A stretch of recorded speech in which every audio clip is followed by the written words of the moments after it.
Assalamualaikum warahmatullahi wabarakatuh. Anak-anak, bagaimana kabar kalian? Ibu doakan kalian selalu dalam keadaan sehat walafiat. Dan jangan lupa stay at home, belajar online bersama Bu Nur Muharramah.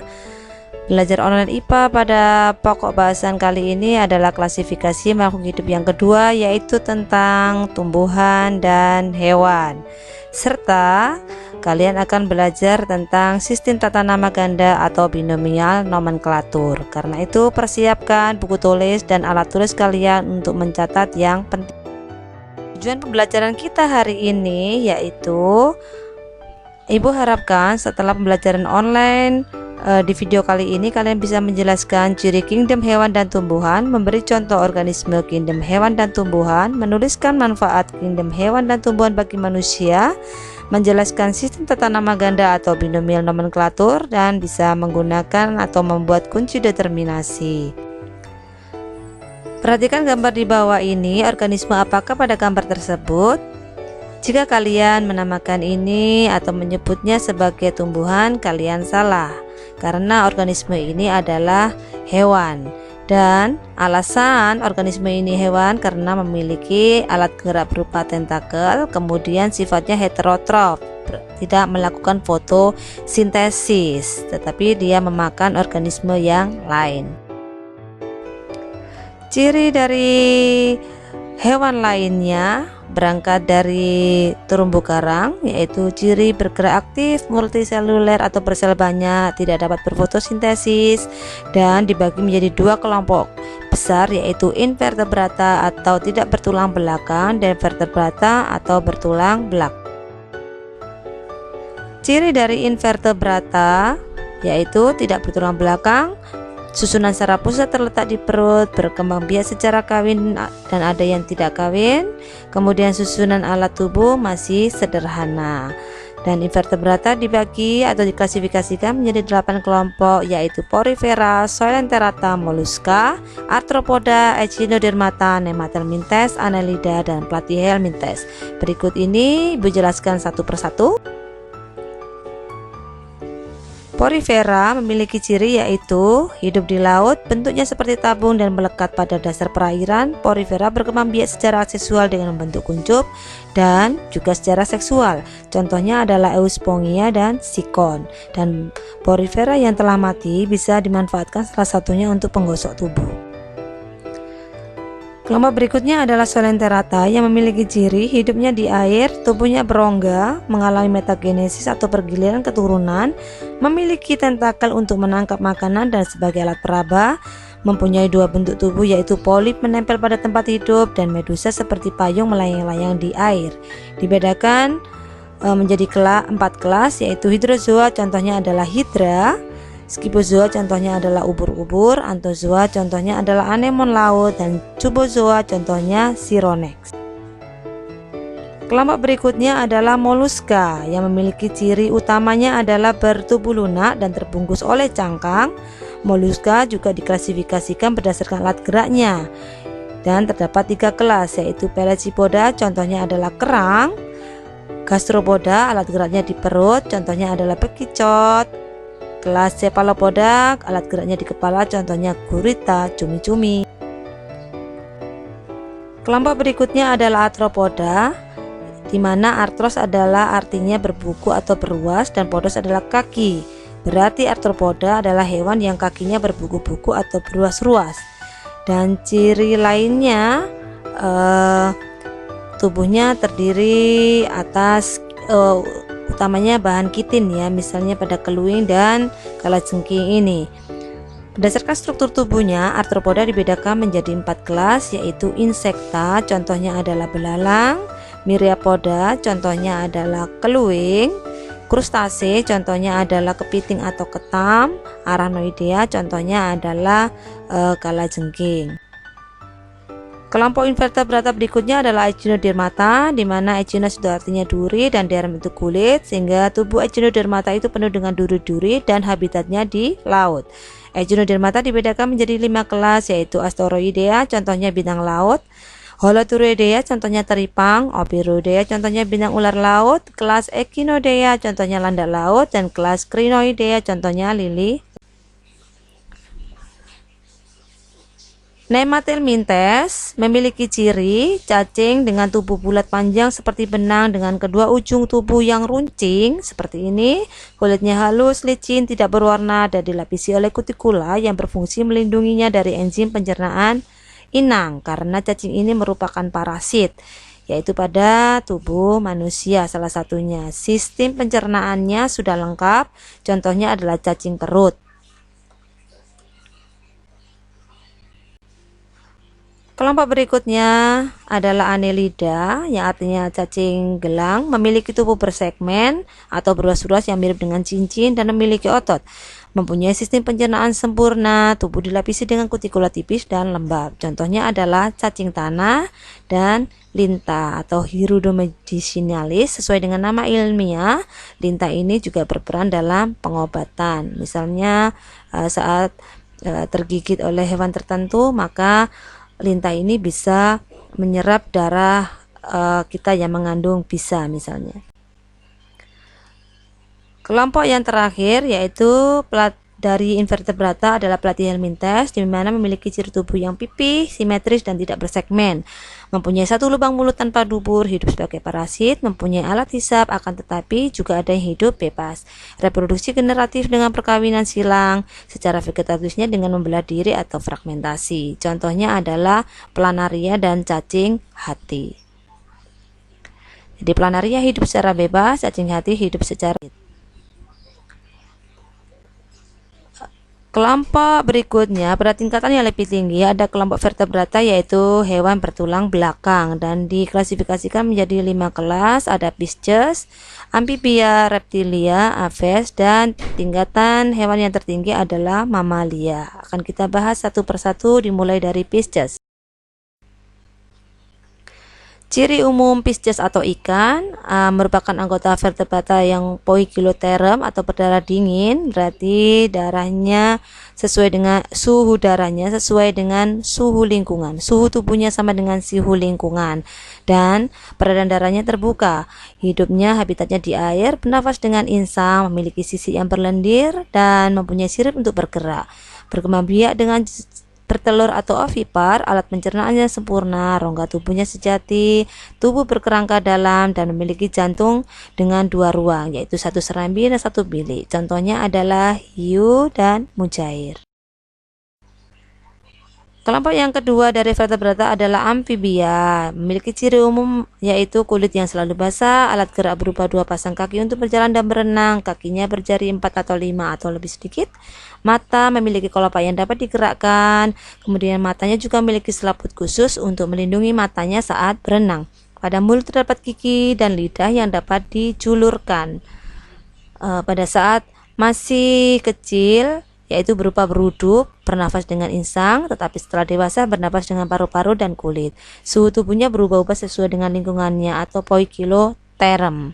Contohnya adalah salamander dan katak pohon. Kelompok berikutnya adalah reptilia yang memiliki ciri otomatis bertulang belakang karena masuk kelompok vertebrata, kulit bersisik kering, bernafas dengan paru-paru, biasanya bertelur dan bertelur berjangkang keras. Beberapa reptilia memiliki 4 kaki dan beberapa lagi tidak berkaki. Poikilotherm, suhu tubuh sama dengan suhu lingkungannya. Kemudian reptilia mempunyai kulit yang bersisik yang terdiri dari selaput bertulang atau bergading. Jadi karena dia melata, memiliki sisi yang lebih tebal daripada ikan, mempunyai kaki yang pendek dan tidak mempunyai kaki langsung. Kebanyakan reptilia bertelur atau ovipar, walaupun beberapa ada yang ovovivipar, misalnya kadal. Contohnya adalah kura-kura dan buaya. Kelompok yang lebih tinggi dari reptilia ada Aves atau burung, memiliki ciri umum yaitu tubuhnya terdiri atas kepala, leher, badan, dan ekor, ditutupi oleh bulu, dan ciri khususnya lengan depannya mengalami modifikasi sebagai sayap yang umumnya digunakan untuk terbang. Alat gerak belakang digunakan untuk berjalan, misalnya pada bebek, bertengger misalnya pada burung, atau berenang, dan umumnya dilengkapi dengan 4 jari. Mulut Aves meluas sebagai paruh dan tidak bergigi. Bentuk paruhnya bervariasi tergantung jenis makanannya. Pada kelompok vertebrata yang tingkatan kelasnya tertinggi adalah mamalia. Sesuai dengan namanya, yaitu mamalia memiliki kelenjar mamaik atau kelenjar susu, ciri utama dari mamalia. Selain itu, ciri lainnya adalah memiliki saraf tulang belakang dan juga bertulang belakang, memiliki jantung dengan 4 ruang, badan ditutupi oleh rambut, memiliki cuping telinga, memiliki kelenjar keringat. Mamalia betina melahirkan dan menyusukan anaknya, kecuali mamalia yang sangat primitif seperti platypus. Jadi platypus ini bertelur tetapi masuk ke dalam golongan mamalia karena memiliki kelenjar susu. Demikian juga kelelawar ini masuk ke golongan mamalia bukan aves karena sayap di sini bukan sayap seperti pada aves dan dia berambut tidak berbulu. Contoh lainnya adalah jerapah. Sudah beberapa ciri saya berikan mulai dari invertebrata dan vertebrata dan harapannya kalian bisa memberikan contoh lainnya dalam kehidupan sehari-hari mengacu pada ciri-ciri yang sudah saya jelaskan. Berdasarkan ciri-ciri tadi, ada beberapa manfaat hewan bagi manusia, antara lain sebagai sumber makanan, sebagai pelindung mata dari abrasi, misalnya terumbu karang, pembasmi hama alami, misalnya ular, membasmi tikus, sebagai membantu penyerbukan, misalnya kupu, membantu menjuburkan tanah, misalnya cacing, membantu menjaga keseimbangan ekosistem, sebagai hiasan, misalnya porifera atau solenterata, sebagai bahan pembuat pakaian, misalnya buaya atau kulit sapi dan sebagainya, dan masih banyak lagi lainnya. Berikutnya perhatikan gambar di atas ini. Menurut kalian organisme apakah ini? Jika kalian menyebut ini adalah hewan karena kalian melihat ini sebagai heterotrof, maka kalian salah. Organisme ini adalah tumbuhan. Meskipun tumbuhan ini adalah insektivora, tetapi tumbuhan ini tidak heterotrof. Tumbuhan ini tetap melakukan proses fotosintesis. Ya, tumbuhan ini tetap melakukan proses fotosintesis, hanya saja karena tumbuhan ini hidup di tempat yang miskin unsur nitrogen, karena kebutuhan unsur nitrogen adalah utama, unsur hara yang utama yang digunakan oleh tumbuhan untuk hidupnya, maka tumbuhan ini memperolehnya dari serangga karena tumbuh serangga itu kandungan nitrogennya tinggi, ya. Jadi ini merupakan tumbuhan. Agar bisa lebih memahami lagi tentang kingdom tumbuhan, kita akan mempelajari ciri-ciri dan contohnya pada penjelasan berikut ini. Jadi ciri kingdom Plantae selain eukariotik juga bersel banyak, ya, memiliki dinding sel dari selulosa, pektin, lignin, kemudian memiliki klorofil sehingga dapat berfotosintesis dan menyimpan cadangan makanan dalam bentuk amilum. Jadi tumbuhan diklasifikasikan menjadi 3 kelompok besar, dimulai dari yang terendah yaitu lumut atau bryophyta, kemudian yang tertinggi adalah tumbuhan biji atau spermatophyta, dan peralihannya adalah tumbuhan paku atau pteridophyta. Tumbuhan lumut memiliki ciri utama yaitu habitatnya di tempat yang lembab, ya, baik di hutan, pohon, tembok, sumur, permukaan batu bata, tapi intinya adalah lembab. Merupakan peralihan antara Talophyta dan Cormophyta. Jadi Talophyta itu belum jelas akar, batang, dan daunnya. Karena itu akarnya dinamakan akar semu atau rhizoid. Fungsinya untuk melekat pada substrat dan mengangkut air dan setara ke seluruh bagian tumbuhan.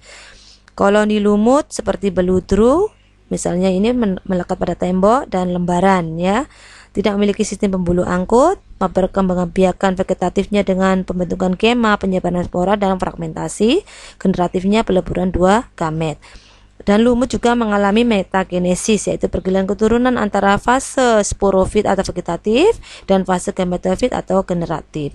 Fase sporofit berarti tumbuhan lumut menghasilkan spora, fase ini menghasilkan spora, dan fase gametofit berarti menghasilkan gamet. Jadi yang sering kita jumpai fase pada lumut adalah fase gametofit, karena berupa beludru ini adalah fase gametofit, sedangkan fase sporofitnya yang menghasilkan spora ini jarang kita jumpai.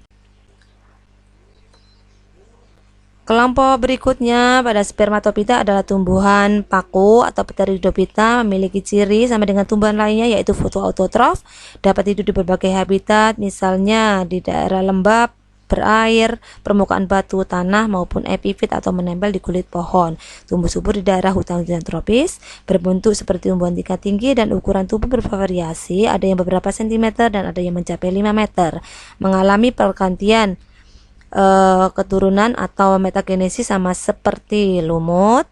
Jadi bedanya kalau yang sering kita lihat dalam kehidupan sehari-hari itu adalah fase sporofitnya, sedangkan yang jarang kita lihat adalah fase gametofitnya, kebalikan daripada tumbuhan lumut. Kita lihat di belakang daunnya itu ada sorus yang merupakan tempat spora, dan ciri utama lainnya tumbuhan paku itu memiliki daun muda yang menggulung seperti ini.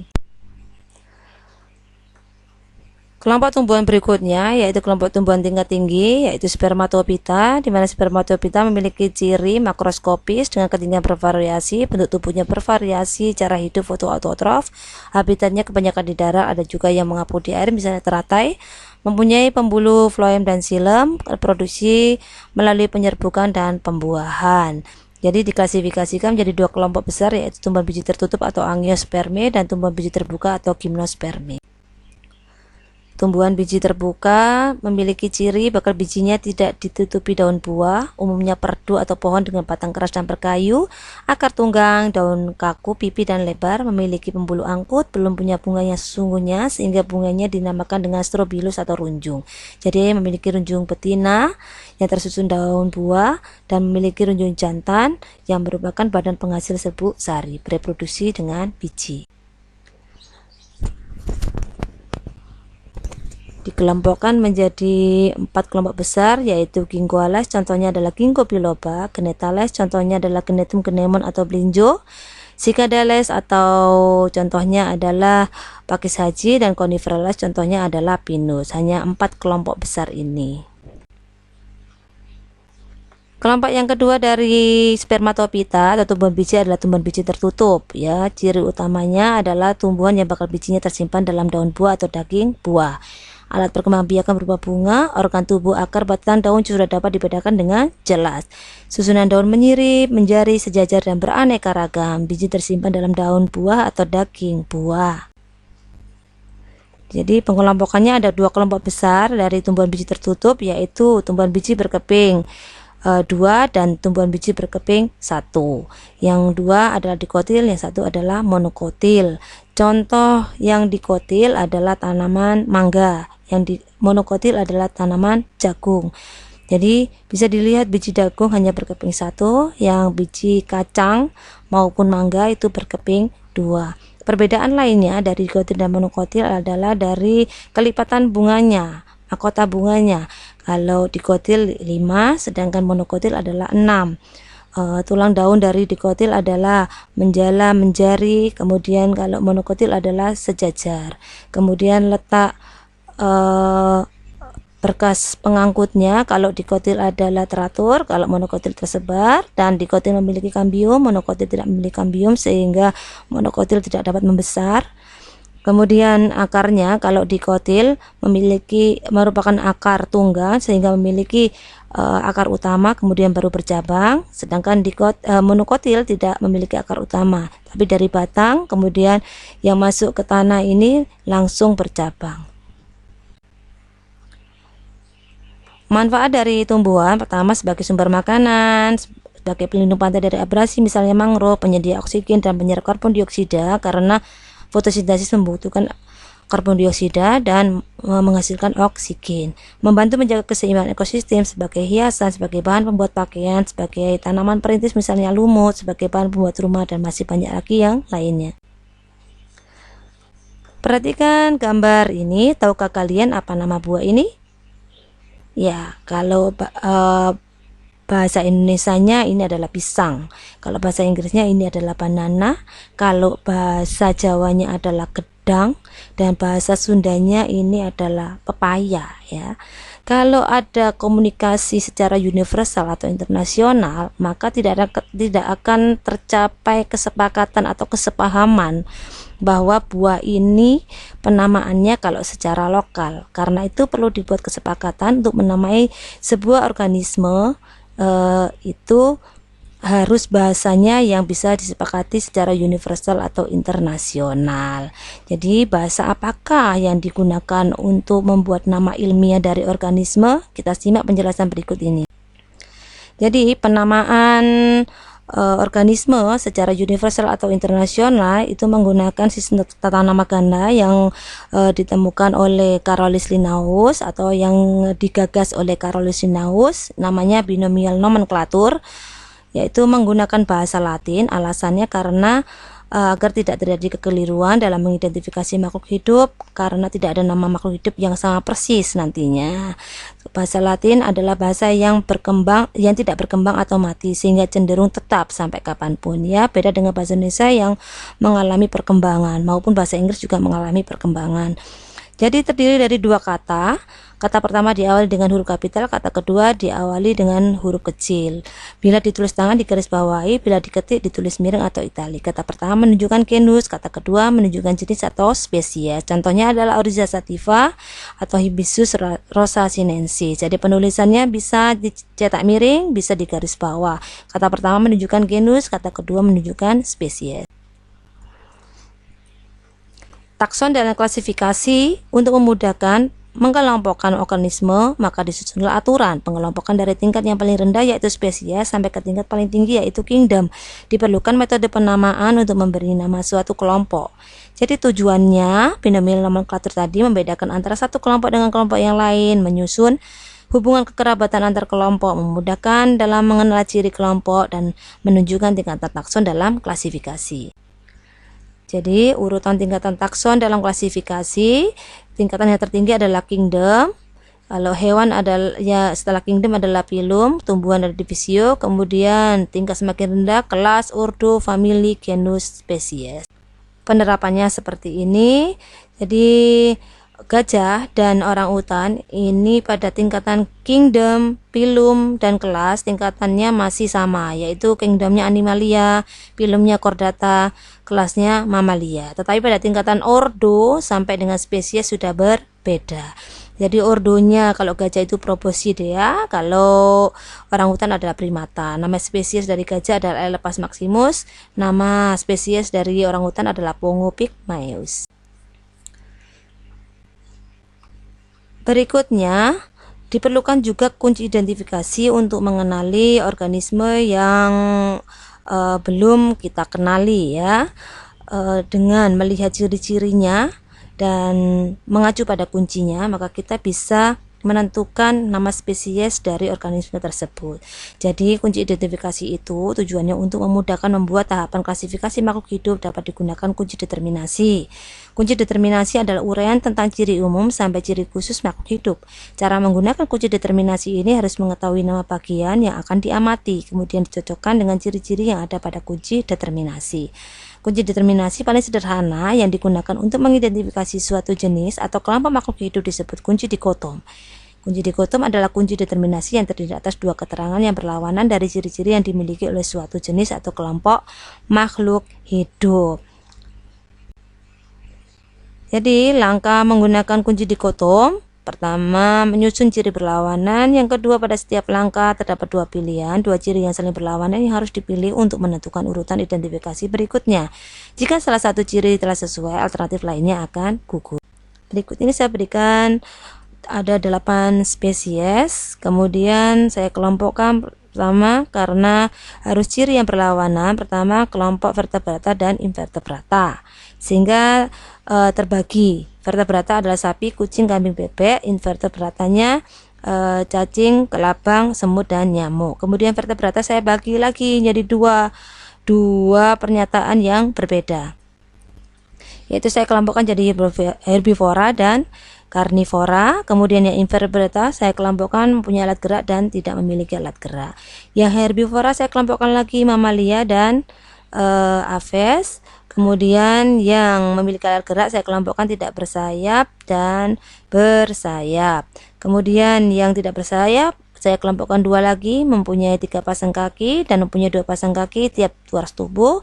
Kemudian yang mamalia saya kelompokkan lagi ukuran tubuh besar, kemudian ukuran tubuh kecil. Jadi sampai merujuk yang terakhir, ciri yang terakhir itu hanya berisi satu spesies. Ini ya, satu spesies, satu spesies, satu spesies, satu spesies.